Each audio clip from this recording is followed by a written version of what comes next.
সুপ্রিয় শিক্ষার্থীবৃন্দ, আসসালামু আলাইকুম। মুজিব বর্ষের সুখের মাসে দাঁড়িয়ে আমি তোমাদেরকে আমার আজকের শ্রেণী কার্যক্রমে আমন্ত্রণ জানাচ্ছি। ঢাকা কলেজের অনলাইন শ্রেণী কার্যক্রমের অংশ হিসাবে রাষ্ট্রবিজ্ঞান বিভাগের পক্ষ থেকে আমি তোমাদেরকে শুভেচ্ছা জানাচ্ছি। আমি অধ্যাপক মোহাম্মদ আফরোজ মিয়া, রাষ্ট্রবিজ্ঞান বিভাগ, ঢাকা কলেজ, ঢাকা। আজকে আমি অনার্স থার্ড ইয়ারের একটি বিষয়ের উপর আলোচনা করব। বিষয়টি হচ্ছে political and constitutional development in Bangladesh 1971 to till date PS 301। এই কোর্সের উপরে পার্লামেন্টারি সিস্টেম ইন বাংলাদেশ, এই বিষয়টি নিয়ে আমরা আজকে আলোচনা করব। সুপ্রিয় শিক্ষার্থীবৃন্দ, তোমরা জানো যে 9 মাস ব্যাপী 1971 সালের যে মুক্তি সংগ্রাম, সেটা ছিল আমাদের জাতীয় জীবনের এক গুরুত্বপূর্ণ ঘটনা। দীর্ঘ 9 মাস ব্যাপী যুদ্ধের মধ্য দিয়ে পশ্চিম পাকিস্তানি শাসক চক্রের বিরুদ্ধে আমাদের নিরলস সংগ্রাম প্রচেষ্টার মধ্য দিয়ে আমরা 1971 সালের 16 ডিসেম্বর বিজয় অর্জন করি। সেই বিজয় অর্জনের নেপথ্যে যে মহানায়কের কথা আমাদেরকে স্মরণ করতে হয়, তিনি হচ্ছেন আমাদের জাতির জনক বঙ্গবন্ধু শেখ মুজিবুর রহমান। তার নিরলস প্রচেষ্টার মধ্য দিয়েই আমরা 1971 সালের এই স্বাধীনতা বিজয় ছিনিয়ে আনতে সক্ষম হয়েছিলাম। আমরা অত্যন্ত শ্রদ্ধা চিত্তে স্মরণ করছি সেই মহানায়ককে। আমরা কৃতজ্ঞতা জানাচ্ছি তার সেই অবদানের প্রতি। শিক্ষার্থীবৃন্দ, আমরা জানি 1971 সালের এই স্বাধীনতা সংগ্রামের মধ্য দিয়ে আমরা যখন বিশ্ব রাজনীতিতে আমাদের স্বাধীন সার্বভৌম রাষ্ট্রের পরিচিতি চলে আসে, তখন বঙ্গবন্ধু শেখ মুজিবুর রহমান তার সুযোগ্য নেতৃত্ব দিয়ে 1972 সালে আমাদেরকে একটি সংবিধান উপহার দিয়েছিলেন।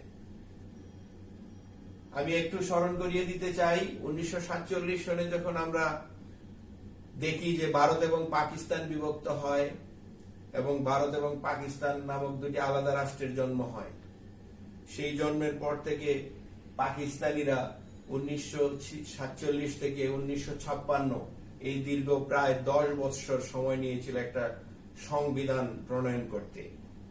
কিন্তু আমাদের সুযোগ্য নেতা জাতির জনক বঙ্গবন্ধু শেখ মুজিবুর রহমান মাত্র অল্প কিছু দিনের মধ্যে 1972 সালের আমাদেরকে একটি সংবিধান উপহার দিয়েছিলেন। এবং এই যে সংবিধান, সেই সংবিধানে আমরা সংসদীয় ব্যবস্থার সূত্রপাত দেখতে পাই। কারণ সংসদীয় ব্যবস্থা হচ্ছে এমন একটি ব্যবস্থা, জবাবদিহিমূলক ব্যবস্থা, যে ব্যবস্থায় জনসাধারণের স্বার্থ সংরক্ষণের ব্যবস্থা থাকে, জনগণের অধিকারের নিশ্চয়তা থাকে, আইনের শাসনের নিশ্চয়তা থাকে। আর এই জন্যই আমাদের মহানায়ক বঙ্গবন্ধু শেখ মুজিবুর রহমান সংবিধানের 1972 সালের সেই সংবিধানের সংসদীয় ব্যবস্থাকে পছন্দ করে নিয়েছিলেন এদেশের মানুষের ভাগ্যের উন্নয়নের জন্য। 1972 সালের এই যে সংবিধান, সেই সংবিধানে আমাদের বাংলাদেশে সংসদীয় ব্যবস্থার প্রবর্তন করা হয়। আমি সংসদীয় ব্যবস্থা সম্পর্কে একটু আলোকপাত করতে চাই।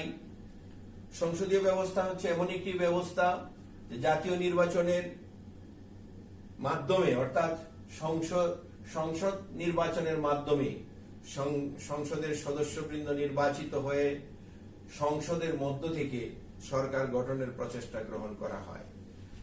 সংখ্যাগরিষ্ঠ দলের নেতাকে সরকার গঠনের আমন্ত্রণ জানানো হয় এবং সংখ্যাগরিষ্ঠ দলের নেতা তার পছন্দ মতো মন্ত্রিসভা নিয়ে তার সংসদীয় কার্যক্রম শুরু করেন। এখানে সমস্ত ক্ষমতার আধার থাকেন প্রধানমন্ত্রী, আর যিনি রাষ্ট্রপ্রধান থাকেন অর্থাৎ রাষ্ট্রপতি যিনি থাকেন, তিনি নমিনাল চিফ এক্সিকিউটিভ হিসাবে দায়িত্ব পালন করেন। সংসদীয় সরকার ব্যবস্থায় সংসদের জবাবদিহিতার বালাই থাকে। জনসাধারণের কাছে সরকার তার কার্যক্রমের জন্য জবাবদিহি করতে বাধ্য থাকি। এরকম একটা অবস্থায় শুরু হয়েছিল 1972 সালের সংবিধানে। তারপর আমরা দেখি যে কিছু সময় অর্থাৎ 1975 সালের জানুয়ারি মাস পর্যন্ত এই ব্যবস্থাটা প্রচলিত ছিল। তারপর সংবিধানের 4th সংশোধনীর মধ্য দিয়ে অনিবার্য পরিণতি হিসাবে আমরা সংসদীয় ব্যবস্থার অবসান ঘটিয়ে রাষ্ট্রপতি ব্যবস্থায় ফিরে আসতে বাধ্য হই। সেটার একটা প্রেক্ষাপট ছিল অনেক ব্যাপক। সেই প্রেক্ষাপট আমরা অন্য কোনো সময় আলোচনা করব।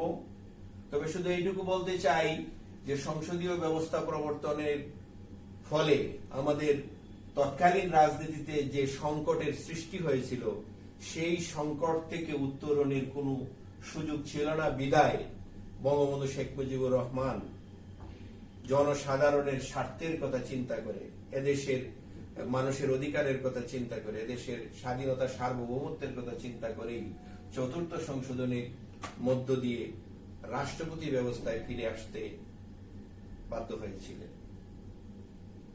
তারপরে দীর্ঘ সময় রাষ্ট্রপতি ব্যবস্থায় আমাদের রাজনীতিতে প্রচলিত ছিল। সর্বশেষ 1991 সালে সংবিধানের 12th সংশোধনীর মাধ্যমে পুনরায় সংসদীয় ব্যবস্থা প্রবর্তন করা হয় এবং আমরা আবার সংসদীয় ব্যবস্থায় ফিরে আসি। পার্লামেন্টারি সিস্টেমের এটা হচ্ছে বাংলাদেশের মোটামুটি সংক্ষিপ্ত ইতিহাস।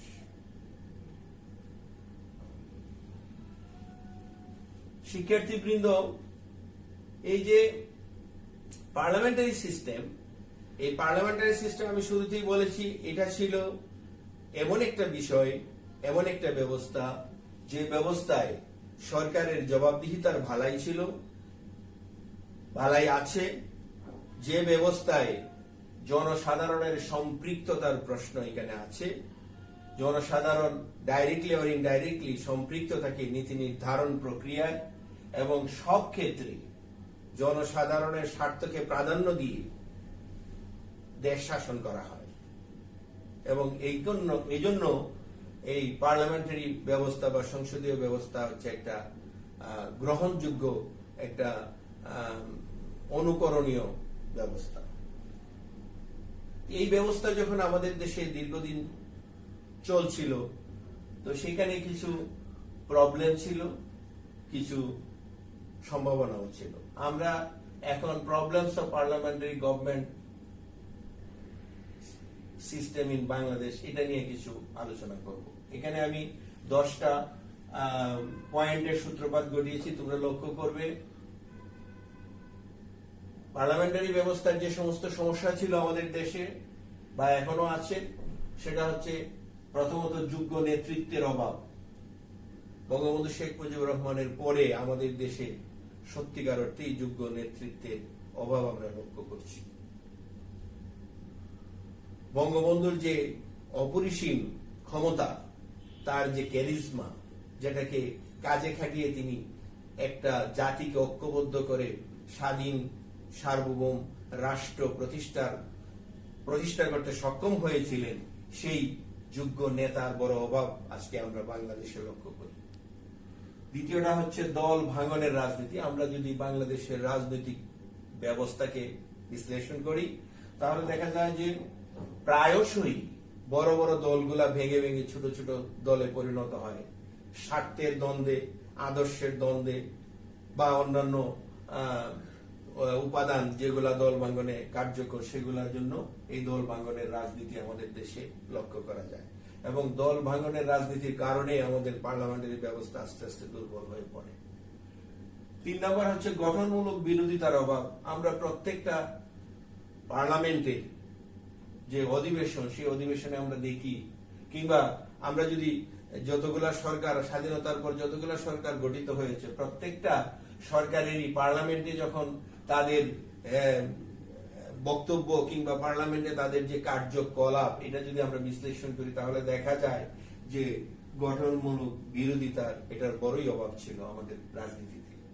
এবং আমাদের যে বিরোধী দল, সম্মানিত বিরোধী দল যারাই ছিল, তারা সবাই সরকারকে সহযোগিতা তো দূরে থাক, সব সময় সরকারের সমালোচনা, সরকারকে কিভাবে বেকায়দায় ফেলা যায় তার একটা প্রচেষ্টা তাদের মধ্যে লক্ষ্য করা যায়।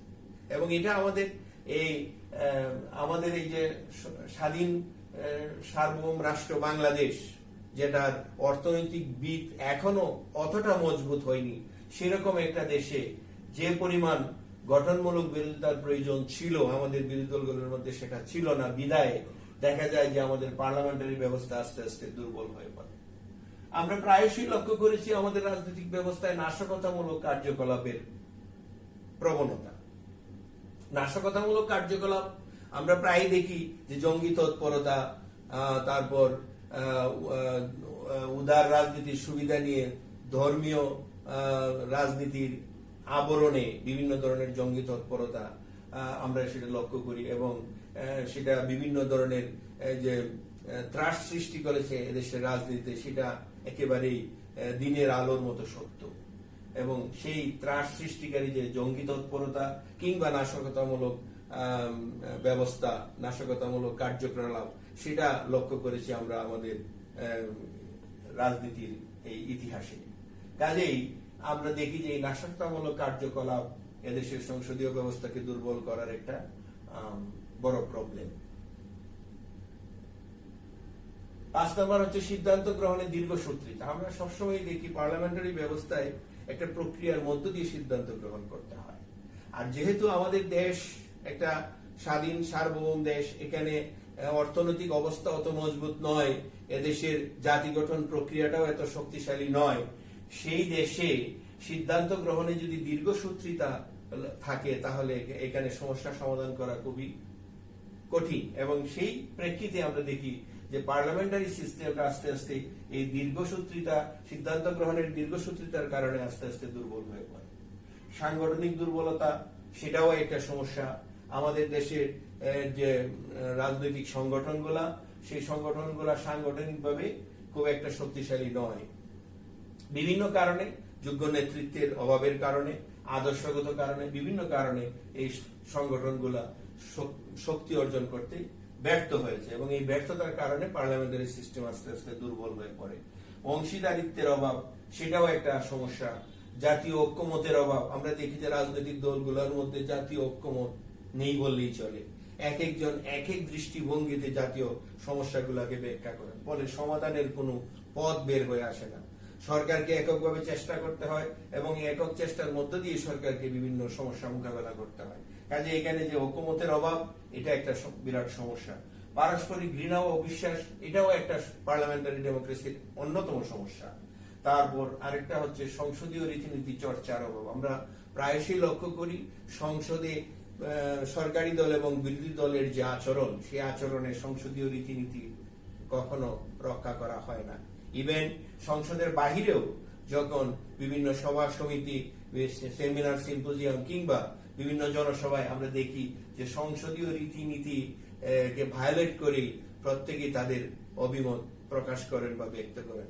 এতে সংসদীয় ব্যবস্থা আস্তে আস্তে দুর্বল হয়ে পড়ে এবং সংসদীয় ব্যবস্থার কার্যকারিতা সত্যিকার অর্থে হারিয়ে ফেলে।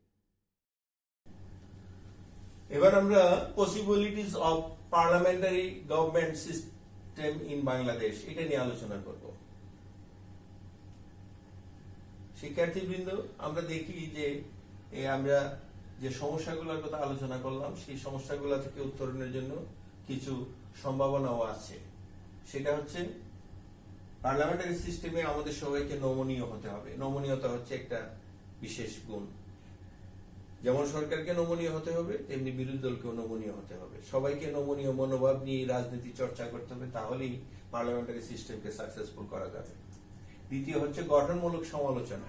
অবশ্যই সরকারের সমালোচনা আমরা করব, কিন্তু সেটা যেন গঠনমূলক সমালোচনা হয়। পজিটিভকে পজিটিভ বলা, নেগেটিভকে নেগেটিভ বলা, সেই অভ্যাসটুকু আমাদের গড়ে তুলতে হবে, তাহলেই পার্লামেন্টারি সিস্টেম কার্যকর হবে।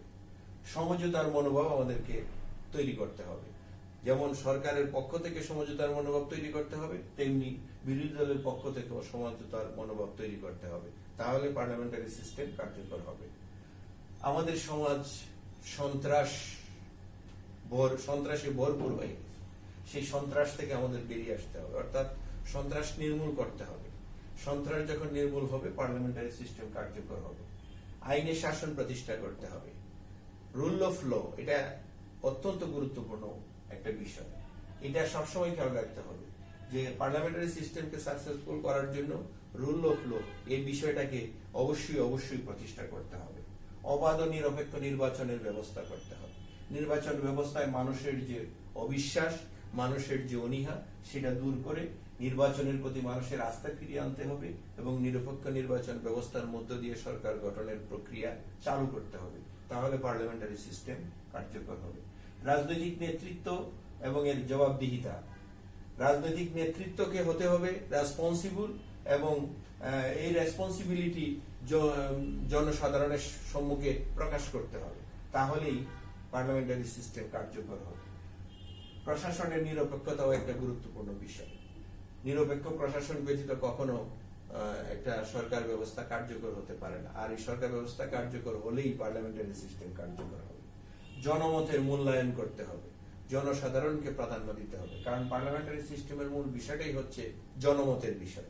জনমতকে উপেক্ষা করে কখনো কোনো সরকার ব্যবস্থা স্থায়ী হতে পারে না কিংবা জনকল্যাণ বয়ে আনতে পারে না।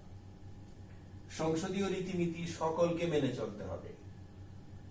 সরকার এবং বিরোধী দল, ইভেন সমগ্র জনসাধারণ, সবাইকে সংসদীয় রীতিনীতি মেনে চলতে হবে। সংসদের ভিতরে এবং বাহিরে এমন আচরণ করতে হবে যে আচরণ সংসদীয় রীতিনীতির সাথে বা পার্লামেন্টারি সিস্টেমের সাথে কখনো সাংঘর্ষিক পর্যায়ে না যায়। সেই বিষয়টা খেয়াল রেখে সরকার এবং বিরোধী দলকে পথ চলতে হবে, তাহলেই সংসদীয় ব্যবস্থা কার্যকর হবে। এবার আমরা proposal of developing of parliamentary government system in Bangladesh এর উপরে আলোচনা করব। কিভাবে পার্লামেন্টারি সিস্টেমকে ডেভেলপ করা যায় তার কিছু সুপারিশ। এখানে আমি 10টা পয়েন্ট উল্লেখ করেছি, তোমরা খেয়াল করবে। প্রথমটা হচ্ছে সংসদের কর্তৃত্ব সুনিশ্চিত করতে হবে। কর্তৃত্ব সুনিশ্চিত করতে হবে। সংসদের কর্তৃত্ব অর্থাৎ সরকারের উপরে সংসদের যেমন কর্তৃত্ব থাকবে, বিরোধী দলের উপরে সংসদের কর্তৃত্ব থাকবে, এই বিষয়টা নিশ্চিত করতে হবে। বহুদলীয় ব্যবস্থার বিকাশ ঘটাতে হবে।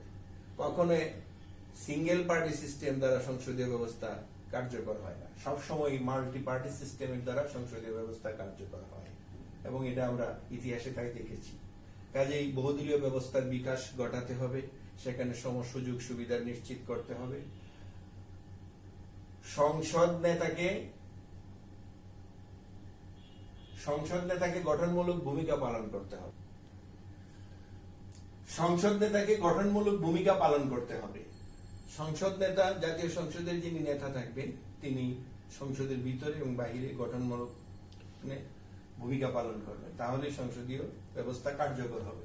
4 নাম্বার হচ্ছে কার্যকরী সংসদীয় কমিটি থাকতে হবে। আমাদের সংসদে যে কমিটিগুলো আছে, যে কমিটিগুলাকে কেন্দ্র করে বিভিন্ন প্রস্তাব উত্থাপন হয়, গৃহীত হয়, সেই সংসদীয় কমিটিগুলাকে শক্তিশালী হতে হবে এবং এগুলাকে সঠিকভাবে কার্যকর করতে হবে, তাহলেই সংসদীয় ব্যবস্থা কার্যকর হবে। বিচার বিভাগ ও গণমাধ্যমের স্বাধীনতা থাকতে হবে। বিচার বিভাগকে অবশ্যই স্বাধীন হতে হবে। বিচার বিভাগ যদি সরকারের প্রশাসন এবং আইন বিভাগ দ্বারা প্রভাব মুক্ত না হয়, তাহলে কখনো একটা দেশে পার্লামেন্টারি ব্যবস্থা কার্যকর হতে পারে না। আর গণমাধ্যমের স্বাধীনতা থাকতে হবে। সেখানে গণমাধ্যম সঠিক বিষয়গুলো উপস্থাপনের সুযোগ থাকতে হবে এবং সেগুলো ব্যাখ্যা বিশ্লেষণের সুযোগ থাকতে হবে, তাহলে পার্লামেন্টারি ব্যবস্থা কার্যকর হবে।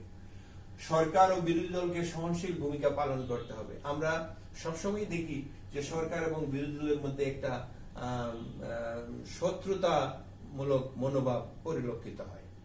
সবসময় আমরা দেখি যে সরকার কখনো বিরোধী দলকে সহনশীলভাবে গ্রহণ করতে পারে না, আবার বিরোধী দল সরকারকে কখনো সহ্য করতে পারে না বা সরকারের কোনো ভূমিকাকে পজিটিভলি নিতে পারে না।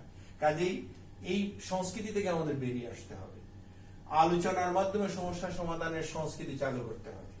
যে কোনো সমস্যা, জাতীয় সমস্যা, এই সমস্যাগুলা কিভাবে সমাধান করা যায় তার জন্য আলাপ আলোচনার মাধ্যমে যে সমস্যা সমাধানের পন্থা, সেটা আমাদের অবলম্বন করতে হবে। এখানে সবাইকে সম্মিলিতভাবে প্রচেষ্টা গ্রহণ করতে হবে। সকল পর্যায়ে দুর্নীতির বিরুদ্ধে কঠোর অবস্থান গ্রহণ করতে হবে।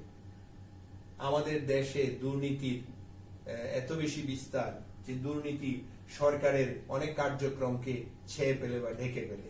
আবার এই দুর্নীতির কারণে দেখা যায় যে একটা ব্যবস্থাই ব্যর্থতায় পর্যবসিত হয়। কাজেই এই যে দুর্নীতি, সর্বস্তরের যে দুর্নীতি, এই দুর্নীতি থেকে আমাদের বেরিয়ে আসতে হবে। এর জন্য বিভিন্ন পন্থা অবলম্বন করতে হবে, প্রক্রিয়া অবলম্বন করতে হবে, এবং যে প্রক্রিয়ার মাধ্যমে এই দুর্নীতি থেকে বের হয়ে এসে একটা দুর্নীতি মুক্ত সুন্দর সমাজ গঠন করা যায়, সেই প্রচেষ্টা সরকার এবং বিরোধী দল উভয়কে গ্রহণ করতে হবে। নির্বাচন ব্যবস্থার প্রতি জনগণের আস্থা প্রতিষ্ঠা করতে হবে। আমাদের দেশে বর্তমানে লক্ষ্য করা যায় নির্বাচন ব্যবস্থার প্রতি জনগণের যেন খুব একটা আস্থা নেই। জনসাধারণ নির্বাচনে ভোট প্রয়োগ করতে যেতে চায় না। এই যে একটা ব্যবস্থা, এই ব্যবস্থাটা পার্লামেন্টারি সিস্টেমকে একেবারে প্রশ্নবিদ্ধ করে তুলেছে। এই ব্যবস্থা থেকে আমাদের বেরিয়ে আসতে হবে। কিভাবে জনসাধারণকে নির্বাচন মুখী করা যায়, প্রতিযোগিতায় অবতীর্ণ করা যায়, তার ব্যবস্থা করতে হবে। এবং এই ব্যবস্থা প্রতিষ্ঠা করতে যে সমস্ত বিষয়গুলা এই ব্যবস্থাকে অর্থাৎ নির্বাচন ব্যবস্থাকে প্রশ্নবিদ্ধ করে সেগুলাকে তিরোহিত করতে হবে। এগুলোর বিরুদ্ধে দুর্বার আন্দোলন গড়ে তুলতে হবে। তাহলেই নির্বাচন ব্যবস্থা জনগণের কাছে গ্রহণযোগ্য হবে। জনগণ প্রত্যেকেই যদি তার ভোট দিতে পারে, সে যদি তার পছন্দ মতো প্রতিনিধি বাছাই করতে পারে, নির্বাচন করতে পারে, তাহলেই নির্বাচন ব্যবস্থায় আস্থা ফিরে আসবে, পার্লামেন্টারি ব্যবস্থা কার্যকর হবে। সকল ক্ষেত্রে রাষ্ট্রীয় আইন মেনে চলার অভ্যাস গড়ে তুলতে হবে। আইন মানার যে অভ্যাস, সেটা অবশ্যই আমাদেরকে রপ্ত করতে হবে। আমরা প্রায়শই দেখি কি সরকারি দল কি বিরোধী দল, সকল ক্ষেত্রেই আইন না মানার একটা প্রবণতা আমাদেরকে যেন পেয়ে বসেছে। এবং এই যে আইন না মানার প্রবণতা, এটা পার্লামেন্টারি ব্যবস্থাকে প্রশ্নবিদ্ধ করে তোলে। কারণ আইন মানার মধ্য দিয়েই কিন্তু পার্লামেন্টারি ব্যবস্থা কার্যকর হয়। এই বিষয়টা আমাদের মনে রাখতে হবে। কাজেই সর্বস্তরের লোকজনদেরকে আইন মানার বিষয়ে সজাগ দৃষ্টি রাখতে হবে। তাহলেই একটা দেশে পার্লামেন্টারি ব্যবস্থা কার্যকর হবে। এবং আমাদের দেশের মতো উন্নয়ন, আমরা স্বল্পোন্নত দেশ, সেই স্বল্পোন্নত দেশের মর্যাদা আমরা পেয়েছি। কাজেই আমাদেরকে এই মর্যাদা যদি ধরে রাখতে হয়, আমাদেরকে যদি উন্নয়নের যে লক্ষ্য, সেই লক্ষ্যে যদি আমাদেরকে এগিয়ে যেতে হয়, তাহলে পার্লামেন্টারি ব্যবস্থাকে শক্তিশালী করতে হবে, জনসাধারণের সম্পৃক্ততা বাড়াতে হবে। তাহলেই আমরা পার্লামেন্টারি ব্যবস্থাকে সাকসেসফুল করতে পারবো। জনসাধারণের যে আশা আকাঙ্ক্ষা, স্বাধীনতার যে মূল লক্ষ্য, সেই লক্ষ্য বা উদ্দেশ্য, সেটা বাস্তবায়িত হবে। জনসাধারণ একটা সুস্থ সুন্দর পরিবেশ পাবে। এটাই হচ্ছে এই পার্লামেন্টারি ব্যবস্থার কার্যকর করার প্রপোজাল বা কিছু প্রস্তাবনা। শিক্ষার্থীবৃন্দ, তোমরা এই বিষয়টাকে ভালোভাবে রপ্ত করার জন্য আমি যে লেকচারটা দিলাম সেটা অবশ্যই ফলো করবে তোমরা। পাশাপাশি এখানে দুইটা বইয়ের নাম আছে। এক জামান, বাংলাদেশ সরকার ও রাজনীতি, ডক্টর তারেক শামসুর রহমান সম্পাদিত, বাংলাদেশের রাজনীতির 25 বছর। এই বইগুলো পড়তে পারো। বাজারে আরো অনেক বই আছে বাংলাদেশের রাজনীতির উপর, এগুলো পড়তে পারো। এগুলো পড়ে তোমরা আশা করি বুঝতে পারবে এবং পরীক্ষার জন্য একটা ভালো প্রস্তুতি গ্রহণ করতে পারবে।